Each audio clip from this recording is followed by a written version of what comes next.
দ্রুত গতিতে ছুটছে সামরিক যান। ফিলিস্তিনে ইসরায়েলের পতাকা উঁচিয়ে রাস্তায় চলছে একের পর এক ভারী ট্যাঙ্ক। অবরুদ্ধ গাজা উপত্যকায় রোববার ব্যাপক আকারে স্থল অভিযান শুরু করেছে ইসরায়েলি প্রতিরক্ষা বাহিনী IDF। এতে প্রাণ গেছে প্রায় 200 ফিলিস্তিনির।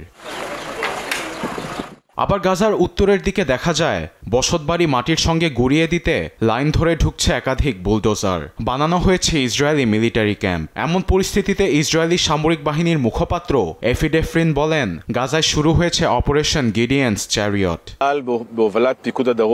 ক্যাবিনেটের নির্দেশনা অনুযায়ী সাউদার্ন কমান্ডের নেতৃত্বে অপারেশন গিডিয়ানস চ্যারিয়ট শুরু করেছে IDF। জিম্মিদের ফিরিয়ে আনা ও হামাসকে নির্মূল করা এই দুটি লক্ষ্য নিয়ে এই অভিযান শুরু করা হয়েছে।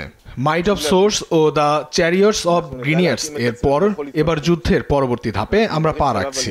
বর্তমান অভিযান ওয়ান সোর্স ওয়ার অপারেশনের একটি অংশ।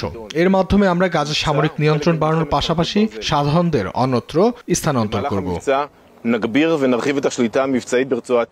এদিকে সামরিক নিয়ন্ত্রণের নামে গাজার উত্তরাঞ্চলের ইন্দোনেশিয়ান হাসপাতালে রোববার অভিযান শুরু করেছে ইসরায়েলি প্রতিরক্ষা বাহিনী। হাসপাতালটির পরিচালক ডক্টর মারওয়ান আল সুলতান বলেছেন, হাসপাতালের ভিতর ইসরায়েলিরা ঢুকে অর্ধশতের বেশি মানুষ আটকে রেখেছে। একই সঙ্গে সেখানে গুলিও চালানো হয়েছে বলে অভিযোগ করেন তিনি।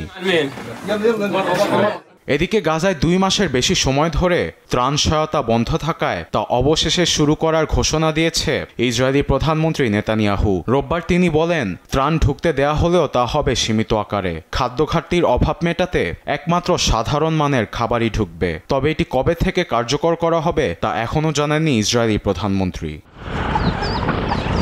আরবেদ আফসার, নিউজ ডেস্ক, দেশ টিভি।